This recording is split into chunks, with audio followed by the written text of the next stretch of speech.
Saya mau tanya tentang ruqyah. Saya sudah ngikuti ruqyah 4 kali, tapi sampai sekarang belum bisa keluar juga jinnya.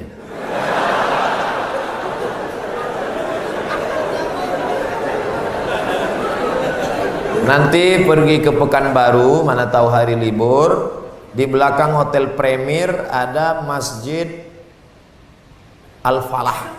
Ini nomornya, catat. Mana tahu ke Pekanbaru. Mungkin sama Ustadz ini jin itu tak takut, yang ini dia takut. Catat nomornya. Ketua Asosiasi Ruqyah Indonesia Provinsi Riau Daratan. Namanya Ustadz Saifullah. 0812 768 9119 0812 768 9119. Kalau emergensi 911, kalau diganggu hantu 119. Datang ke sana, jadi tak salah kita coba. Kalau siang namanya Ustadz Saifullah, kalau malam namanya Ustadz Zafrullah, di masjid yang sama. Mana tahu kebetulan ke Pekanbaru malam, datang ke masjid yang sama, namanya Ustadz Zafrullah. Ada orang 7 tahun nikah tak punya anak, diruqyah sama Ustadz Zafrullah, punya anak. Pas ditanya kenapa, rupanya ada jin yang menghalangi pertemuan antara sperma dengan sel telur, dihalanginya sehingga tak jumpa. Jangan. Dibacakan usir. Kata Ustadz Saifullah, ada pula bencong LGBT di ruqyah sehat, ternyata yang masuk tuh jin bencong. Jadi saya tanya, Ustadz, jadi ada jin tuh bencong? Ada, kata dia. Itulah yang dimasuk ke dalam. Itu. Ustadz, udah di ruqyah 2-3 kali tetap juga sakit. Berarti tidak. Pemarah, laki saya ini pemarah Ustadz. Sudah di ruqyah 5 kali tak juga hilang marahnya. Berarti tak salah jin. Memang dia pengamuk. Makanya kadang kita kasihan juga sama jin nih. Sikit-sikit salah dia. Sikit-sikit salah dia. Aku tak selamanya salah, kata jin. Ustaz, ayat yang dibacanya kan ayat kursi. Coba saya dengar yang dibacanya itu ayat kursi. Kenapa kita yang baca, kenapa jin itu tak keluar? Ini bukan masalah pistolnya, tapi man behind the gun. Orang yang punya pistol. Kita bacakan Allahu la ilaha illal qayyum la ta'khudhuhu sinatun wa la nawm lahu ma, tak mau dia keluar, malah ketawa jin. Ditanya, jin, kenapa kau tak mau keluar? Sesama hantu di dalam saling mengusir. Hantu ngusir hantu, mana mau? Yang membaca itu ulahnya 11-12 macam hantu.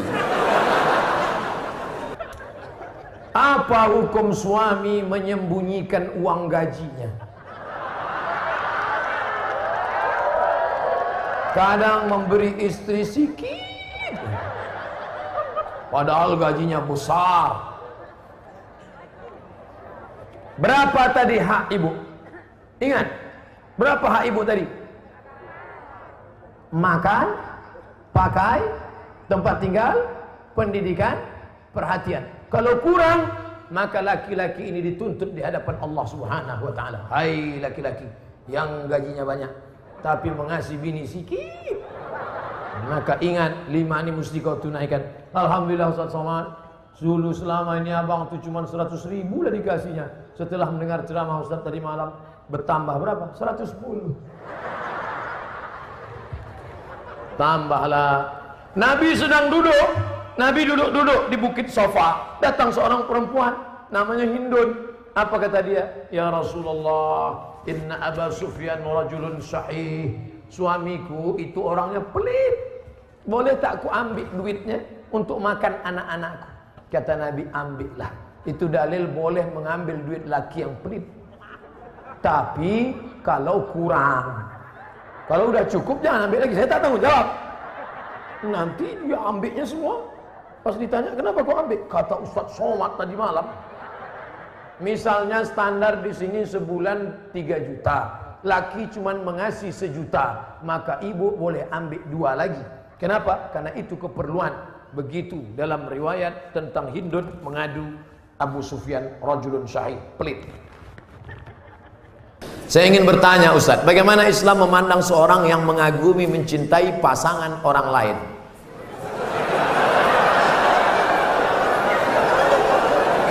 Bagaimana pula jika orang itu memiliki perasaan yang sama dengan kita?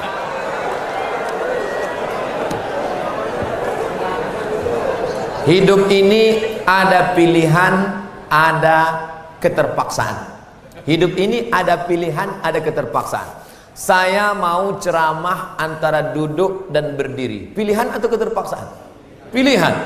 Ustadz mau duduk atau berdiri? Saya pilih berdiri. Kenapa Ustadz pilih berdiri? Menunjukkan bahwa saya masih muda, masih sehat. Antara minum atau tidak minum, pilihan atau keterpaksaan? Pilihan. Minum atau tidak, terserah saya. Mau saya minum, mau tidak, itu pilihan saya. Nah, masalah cinta. Cinta itu pilihan atau keterpaksaan? Cinta tidak pilihan. Cinta adalah keterpaksaan. Oleh sebab itu maka kadang kita tengok orang ganteng bininya buruk. Kenapa? Terpaksa. Cinta tak bisa memilih. Ketika dia rasional, dia tidak cinta. Maka ketika kita senang dengan orang, kadang kita pun tak tahu alasannya. Kenapa kita tiba-tiba senang dengan orang? Nah, cinta tidak bisa memilih. Ketika kita suka dengan orang, apakah kita berdosa? Tidak. Karena rasa itu ada tumbuh di dalam. Suka tidak berdosa. Ketika dia berubah menjadi action, baru berdosa. Suka kita dengan orang, tak dosa. Tapi ketika kita dekati, minta nomor HP-nya, baru dosa. Lalu cinta itu apa? Cinta kepada anak gadis orang belum menikah, kita bisa nikahi dia. Yang jadi masalah bagaimana kalau cinta sama bini orang? Oleh sebab itu maka rasa itu mesti dibuang. Karena dia adalah bagian dari ujian. Ujian. Jangan dipeturutkan. Dipeturutkan, didekati, apalagi sekantor. Witing trisno jalaran suko kulino. Kita tumbuh hanya sering kena. Berawal dari 6. Pertama, nazratun, pandangan. Setelah lama memandang, fabtisamun, senyum.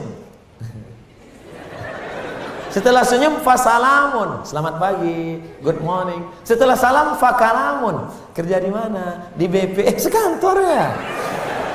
Setelah fakalamun, famau'idun, janjian. Bisa ketemu kita nanti siang? Oke.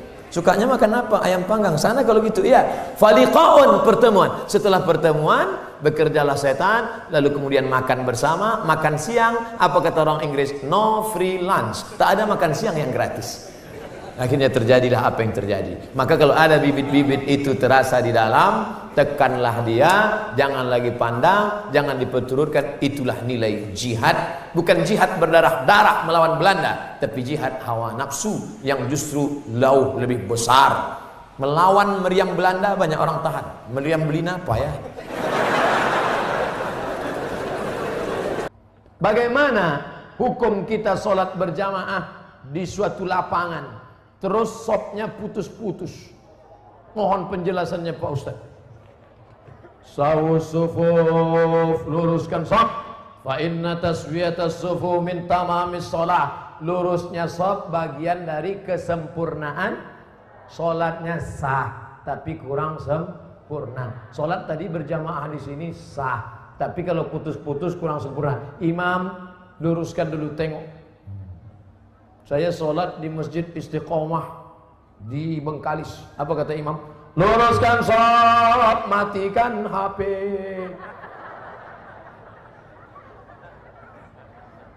Ada pula di masjid lain, luruskan shaf, angkat kaki celana. Ada pula di masjid di Dumai lain lagi, luruskan shaf, simpan batu cincin. Saya tanya, Pak Imam, kenapa lain ini? Iya Pak Ustaz, batu cincin ini buat orang tak khusyuk. Waktu tasyahud tengok, sudah deh. Tapi tiga-tiganya sepakat bahwa luruskan shaf. Cara meluruskan shaf itu Pak Ustaz, ujung kaki di ujung tumit, ujung kaki di ujung shaf. Kiblatnya ke sana. Ini ujung sajadah, tumit. Nah, tumitnya yang rata. Takut pula terlentang. Tumit. Jadi yang rata itu tumitnya. Adapun ujung kakinya ya tergantung kaki masing-masing. Kan? Kalau kakinya panjang, panjang. Kalau pendek, pendek. Mangkibun bimangkibin. Bahu rapat dengan bahu. Bahu bersentuh dengan bahu. Bersentuh dengan bahu. Saya kalau bahu saya disentuh orang, saya tak.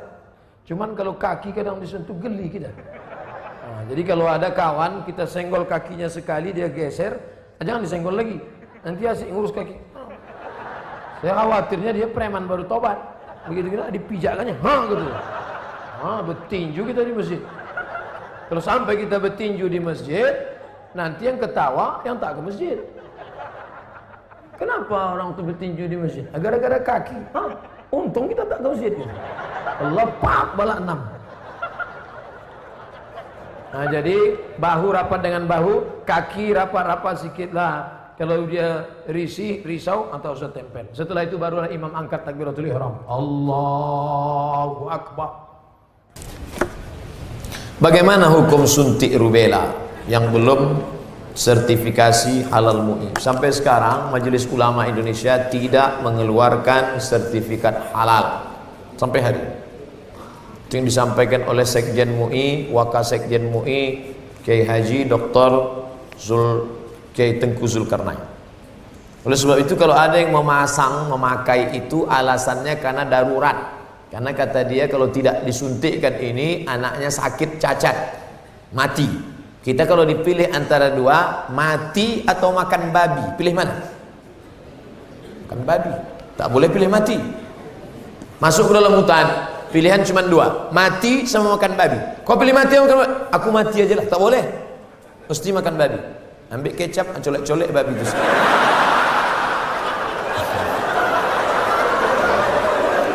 Tak boleh pilih mati. Nah, jadi kalau bapak ibu takut anak itu cacat, sakit, dipakainya hukum darurat itu. Ustadz Somad, saya tanya emak saya ini orang kampung. Mak, aku dulu waktu kecil ada disuntik cacar, suntik ini. Enggak, kau dari kecil tak pernah disuntik. Asal datang dokter puskesmas, kularikan kau ke hutan. Sampai sekarang saya hidup, tak ada sakit. Pernah ada trapel ngajak saya umroh. Ustadz, kapan Ustadz ada kosong mau suntik? Kalau kalian mau berangkat, berangkat. Tapi aku terus terang tak bisa suntik. Kalau tak dapat visa Pak Ustadz, saya tak berangkat. Sampai hari H saya tak suntik. Tak bagaimana ceritanya mereka dapat visa, berangkat. Katanya kalau tak suntik sakit mati. Tak mati. Tapi ini tak bisa jadi hukum. Saya tak mati, yang mendoakan saya banyak. Nah, sebanyak ini mendoakan. Mana mumpan kuman-kuman virus-virus? Pak Ustadz, berdosa tak kita memarahi ibu? Alasannya ibu keluar rumah tak menggunakan hijab. Oh, tak boleh nak. Mentang-mentang kau sudah pengajian, lalu kau panggil emakmu, mak sini sebentar. Assalamualaikum warahmatullah. Neraka jahanam. Bukan begitu caranya. Wa in jahadaka ala an tusyrika bima laysa laka bihi ilmun. Kalau emak bapakmu memaksamu untuk mempersekutukan aku, fala tuti'huma, jangan kau patuhi dia. Tapi untuk melawan tetap tak boleh. Wa sahibhuma fid dunya ma'rufa, tetaplah bergaul dengan jangan kalian yang menasihati dia. Datangi Pak Wan, datangi Pak Bupati, datangi Pak Wabu. Pak, bisa tak Bapak nasihati mak saya? Mak saya ini takut sama Bapak. Panggil Pak Bupati, Bu, sini. Ibu kenapa tak juga begitu? Iya Pak, insya Allah saya begitu. Gitu. Jadi mulutnya mulut mereka, pesannya dari kita. Jangan kita ngomong. Kita sebagai anak tidak pernah bersar di hadapan orang tua kita. Saya, Abdul Somad LCMA, penceramah, tapi di depan mak saya, alah kau udah kecil. Ibu tak pernah melihat anaknya itu besar. Anak itu tetaplah anak kecil yang dulu dia gendong-gendong. Maka pakai lidah orang lain. Cari tokoh-tokoh adat, tokoh lembaga adat Melayu, nenek mama, tokoh masyarakat. Datuk, bisa tak Datuk nasihati? Nenek, bisa tak nasihati emak saya belum berjilbab? Aku pun tak berjilbab juga. Apa hukum orang yang mampu beli mobil tapi minyaknya pakai subsidi premium? Ini nyindir saya nampaknya. Janganlah main sindir-sindir. Kalau mau turun saya baru tanya langsung. Berat menjawabnya ini. Kita bandingkan dengan negara lain, bagaimana harga minyak, bagaimana hebatnya negeri kita, gemah ripah, loh jenawi, tongkat dan batu jadi tanaman, untayan zamrud, katulistiwa di bawah minyak, di atas minyak. Bagaimana nasib saudara kita di Anambas yang begitu kaya dan hebat, tapi 24 jam saya di sana, HP saya tak berbunyi sama sekali. Nah, ini kan luar biasa. Oleh sebab itu pengaturan minyak, subsidi segala macam, mudah-mudahan ke depan pemerintah lebih baik insyaAllah. Ini hak kita sebagai warga negara. Mestinya kita ini, kalau dilihatlah minyak kita dengan gas kita, dengan batu bara kita, dengan negeri terkaya di dunia, tak ada apa-apanya Brunei Darussalam. Ustaz, apa hukumnya membawa HP ke toilet? Misalnya main game.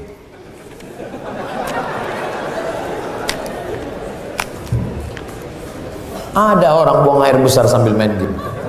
La ilaha illallah Muhammadur Rasulullah. Fokus sajalah di satu pekerjaan. Tak usah lain-lain. Pak Ustadz, saya mau nanya, apakah orang yang bertato itu tidak diterima sholatnya? Ada orang pakai tato, apa tulisan tatonya? Orang yang bertato tidak diterima sholatnya.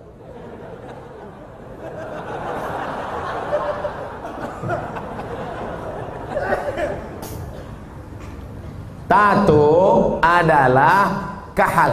Kahal adalah celah yang dimasukkan ke dalam kulit dengan cara dilobangi, dimasukkan kahal. Itu tato zaman jadul. Tato zaman sekarang, tato listrik, tato macam-macam, jadi bang, mantap. Waktu masih muda tegak, gambar tatonya ular kobra. Setelah tua kena diabetes, mengkurut, cacing pita.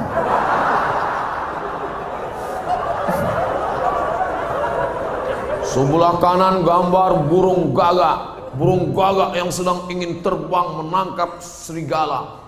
Tiba-tiba karena sudah tua, kurus, keriput, gambar burung puyuh. Dulu preman tengik, sekarang tobat. Nah, apakah setelah tobat dia perlu menyetrika tatunya? Tobat, sekarang ada cacing pita, mau disetrika lurus. Maka saudara-saudaraku yang sudah bertato tidak perlu menyetrika tatonya, wuduknya sah, air wuduknya masuk, sudah dikaji oleh para ulama, tidak perlu membuang tatonya. Hanya saja kalian yang dulu mantan-mantan petato perlu membuat komunitas tato tobat, KTT. Disangka orang konferensi tingkat tinggi. Ternyata komunitas tato tobat. Yang nggak punya tato nggak boleh masuk. Ada yang tatonya seperti Yakuza, ada bertato semua, ada sebelah mukanya tato semua isi. Tiba-tiba ada satu pesertanya nggak punya tato. Loh, sampai nggak ada tato kok bisa ikut? Ternyata tatonya cuma satu tai lalat. Dulu pengen jadi Rano Karno, nggak jadi. Dulu sama-sama dulu kan ada anak-anak muda ingin jadi Rano Karno, disuntik, ambil jarum, tusuk, kasih spidol. Ustaz kok tahu? Saya dulu nyoba juga. Nggak jadi. Nah, bagi yang belum punya tato jangan buat tato. 5. La'anallahul wasimat, Allah melaknat yang tukang buat tato. Wal mutasimat, minta buatkan tato. Wal mutanammisat, yang mencabut. Ini alis atau bulu mata? Alis, mencabut alis. Ini jangan dicabut. Ini mau nikah, wah dicabut, cabut. Gak mempan cabut, dicukur. Wah, hilang.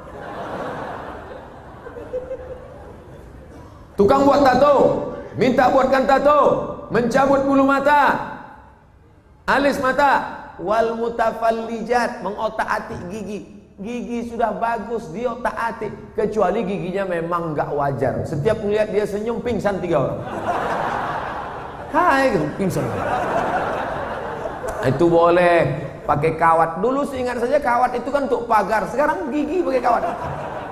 Hari Senin ungu, hari Selasa merah, Hari Rabu pink, setiap ketemu. Itu nggak boleh, mubazir, sakit. Pokoknya merubah yang nggak wajar jadi wajar, boleh. Merubah yang nggak normal jadi normal, boleh. Tapi yang sudah normal jadi abnormal, nggak boleh. Nah, oleh sebab itu yang bertato, kalau ada imam kita bertato, nggak usah dipermasalahkan. Nanti selesai sholat, ini sholat kita sah nggak ya? Nampaknya nggak. Pokoknya baik-baik semua. Kalau orang tua saya sebelum meninggal berwasiat kepada saya untuk pergi haji, apakah saya harus memenuhi wasiat itu? Apa tidak? Sedangkan saya belum naik haji. Bagaimana balasan? Dia wasiat haji gini. Duh, iki ono uang 50 juta. Nanti kalau saya meninggal, kamu harus menghajikan saya. Anak ini bolehkah menghajikan bapaknya? Boleh, dengan syarat dia haji dulu. Namanya badal haji. Nah, boleh nggak dia pakai uang ini untuk berangkat haji dia? Nggak boleh, karena uang ini untuk menghajikan bapaknya. Oh, rupanya mikrofon ini nggak boleh kuat-kuat, karena bapak ini menghajikan bapaknya. Maka dia nggak boleh menghaji.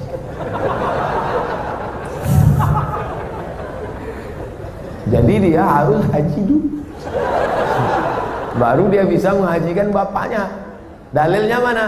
Labbaik Allahumma subruma, labbaik Allahumma subruma. Aku menghajikan subruma, aku menghajikan subruma. Sampean kenes dulu. Come here for a moment. Sini sebentar. Kamu tadi menghajikan siapa? Menghajikan subruma. Subruma itu siapa? Sedulurku. Aku menghajikan subruma. Sampean wis haji apa ora? Urung. Haji dulu dirimu, baru hajikan orang lain. Nah, kebetulan nanti anaknya dapat uang, dia berangkat haji, bawa uang almarhum yang 50 juta tadi. Kebetulan nanti di Makkah ketemu mahasiswa dari Semarang, anak KSW, kekeluargaan Wali Songo. Di Mesir, kalau anak Jawa Tengah itu nama persatuannya KSW, kekeluargaan mahasiswa Wali Songo. Kalau kami anak Riau namanya KSMR, kelompok studi mahasiswa Riau. Ustaz kok tahu? Kami dulu tetangga di Kairo. Kami di atas anak Riau, di bawah anak KSW, kawan akrab. Nah, tanya dia, sampean dari mana? Dari Kairo, sedang haji ya? Iya, rumahnya di mana? Di Semarang. Oh, ketepatan, saya mau membadalkan haji bapak saya. Lihat dulu mana KTP-nya, betulkah belajar dari Al-Azhar? Jangan sampai ngaku-ngaku bohong. Lalu kemudian serahkan, ini badal haji untuk bapak saya, maka hajinya sah.